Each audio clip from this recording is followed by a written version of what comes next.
काशी विश्वनाथ मंदिर सनातन धर्म का सबसे पवित्र स्थल में से एक माना जाता है, जहां भगवान शिव के 12 ज्योतिर्लिंगों में से एक ज्योतिर्लिंग स्थापित है। भगवान शिव का यह मंदिर उत्तर प्रदेश के वाराणसी में गंगा किनारे बसा हुआ है, जो हजारों सालों से वहीं स्थित है। काशी विश्वनाथ को विश्वेश्वर भी कहा जाता है, जिसका मतलब होता है ब्रह्मांड का शासक। काशी विश्वनाथ के दर्शन करने हर साल करोड़ों लोग अपनी आस्था और श्रद्धा से आते हैं। साल 2022 में आंकड़ों के अनुसार 6 करोड़ लोग बाबा विश्वनाथ के दर्शन करने अपनी पूरी श्रद्धा से आए थे। एक बात ये भी है, सच है कि हिंदुओं के जितने मंदिरों को तोड़ा गया, उतने किसी विश्व में दूसरे धर्म के कोई भी मंदिर को नहीं तोड़ा गया, चाहे सोमनाथ का मंदिर हो या काशी विश्वनाथ का। आइए जानते हैं काशी विश्वनाथ मंदिर के निर्माण और विध्वंस, आस्था और अत्याचार के इतिहास के बारे में। बाबा विश्वनाथ का मंदिर हजारों सालों के इतिहास का सबसे पुराना मंदिर माना जाता है। इतिहास के अनुसार इस मंदिर का निर्माण 11वीं सदी में राजा हरिश्चंद्र ने करवाया था। बाद में मोहम्मद गौरी ने इस मंदिर को तोड़वा दिया था।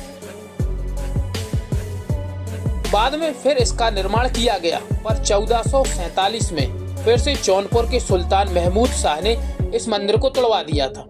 इतिहास की पन्नों में झांके तो ज्ञात होता है कि काशी मंदिर के निर्माण और विध्वंस की घटनाएं 11वीं सदी से 15वीं सदी तक कई बार होती रही हैं। बहुत से मुस्लिम शासकों ने इस मंदिर को बार बार तोड़वाया। साल 1585 में राजा टोडरमल ने इस मंदिर को फिर से बनवाया, पर 1632 में शाहजहां ने इस मंदिर को एक बार फिर तोड़ने अपनी सेना भेज दी थी। इसके बाद आता है औरंगजेब का शासन। औरंगजेब, जी हाँ, वही औरंगजेब जिसने हिंदुओं के कई मंदिरों को ध्वस्त किया था। औरंगजेब ने ही बाबा विश्वनाथ मंदिर को गिराने का आदेश भी दिया था। ये बात औरंगजेब की जीवनी मासिरे आलमगीरी में भी उल्लेखित है कि औरंगजेब ने अपने इलाके के बहुत से स्कूलों और मंदिरों को ढहाने का आदेश दिया था। उसी में से एक काशी विश्वनाथ भी शामिल था। औरंगजेब ने ही काशी विश्वनाथ के एक हिस्से को तोड़कर उस पर एक मस्जिद का निर्माण करवाया गया था। ये बात इतिहास के दस्तावेजों में आज भी मौजूद है। इसके बाद करीब 125 साल तक वहाँ कोई भी निर्माण नहीं हुआ। फिर 1780 में इंदौर की महारानी अहिल्याबाई होलकर ने फिर से इस मंदिर का जीर्णोद्धार कराया। वर्तमान में जो मंदिर आपको दिखता है, ये मंदिर अहिल्याबाई होलकर ने ही बनवाया था।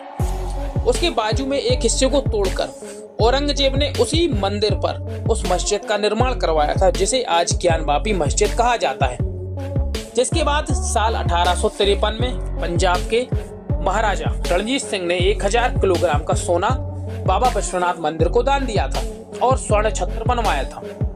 उसके बाद कई सालों तक अंग्रेजी हुकूमत में भी हिंदुओं ने वापस से अपने मंदिर को लेने के लिए बात की, बहुत से खत लिखे, पर ये कभी भी संभव नहीं हो पाया। तब से लेकर आज तक हिंदुओं का अपने धार्मिक स्थान के प्रति संघर्ष जारी रहा है। ये विवाद तभी से चलता आ रहा है। भारत की आजादी के बाद भी ये मामला हल नहीं हो पाया। साल 1947 में मुताबिक जो भी धार्मिक स्थल जिस रूप में है वो वैसे ही रहेंगे। ये एक एक्ट भी बनाया हुआ था और फिर बहुत बार लोगों ने अपनी अपनी तरफ से कोर्ट में याचिकाएं भी लगाई थी, मुकदमा भी दायर किए थे। 1919, 1936 पर कोई भी हल नहीं निकला। उसके बाद साल 1991 में पहली बार अदालत में एक याचिका दायर कर अपनी पुरानी मंदिर की जगह पर फिर से पूजा करने की मांग की और मंदिर में सर्वे कराने की मांग की कि मस्जिद मंदिर के एक हिस्से में ही बनी है और पुराने मंदिर को तोड़कर ही मस्जिद का निर्माण किया गया था। पर मस्जिद कमेटी ने इसका विरोध किया। मुस्लिमों ने कभी भी इस बात को नहीं अपनाया कि ये उनकी गलती है या उनके पूर्वजों द्वारा की गई गलती है, और उन्होंने 1991 उपासना स्थल कानून को दर्शाया। फिर कई सालों बाद साल 2022 में कोर्ट ने ज्ञानवापी मस्जिद और उसकी वीडियोग्राफी के आदेश दिए। जब एएसआई ने मस्जिद का सर्वे शुरू किया तो उसमें बहुत से चौंकाने वाली बातें सामने आई। मस्जिद के अंदर शिवलिंग मिलने का भी दावा किया गया और बहुत सी हिंदू चिन्ह और मूर्तियां भी मिली। लगातार चलने वाली भारतीय पुरातत्व सर्वेक्षण में बहुत सी बातें सामने आई। वाराणसी का ज्ञानवापी परिसर करीब 1000 साल पुराना विश्व विशाल हिंदू मंदिर के ऊपर ही बना हुआ है। भारतीय पुरातत्व सर्वेक्षण ने अपनी रिपोर्ट भी पेश की, जिसे वाराणसी की जिला कोर्ट ने गुरुवार को सार्वजनिक करने का आदेश दिया था। हिंदू पक्ष के वकील विष्णु शंकर जैन ने देर शाम को प्रेस कॉन्फ्रेंस कर 839 पन्नों की रिपोर्ट को भी बताया गया था। इस रिपोर्ट में स्वास्तिक के निशान, नाग देवता, कमल, पुष्प, टूटी हुई हिंदू देवी देवताओं की मूर्तियों का भी जिक्र किया गया था। एएसआई की रिपोर्ट में यही बात सामने आई थी। पिछले साल वाराणसी जिला कोर्ट के आदेश पर 3 महीने से अधिक समय तक एएसआई का सर्वे चला था, जिसमें वैज्ञानिक सर्वेक्षण भी किया गया था। सर्वे में कई आधुनिक उपकरणों का इस्तेमाल भी किया गया था।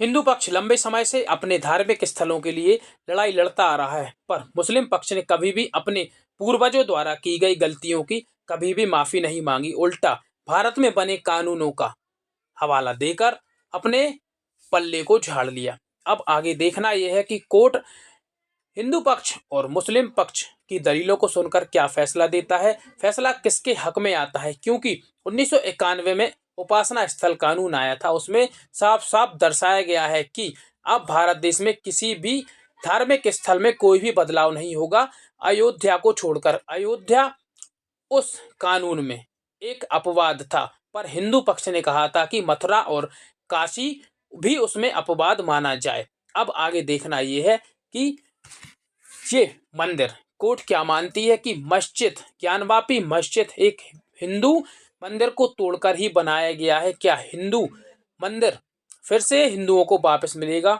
ये हमें आगे ही पता चलेगा। दोस्तों, अगर वीडियो अच्छी लगी हो तो वीडियो को लाइक जरूर कीजिएगा और चैनल को सब्सक्राइब जरूर कीजिएगा।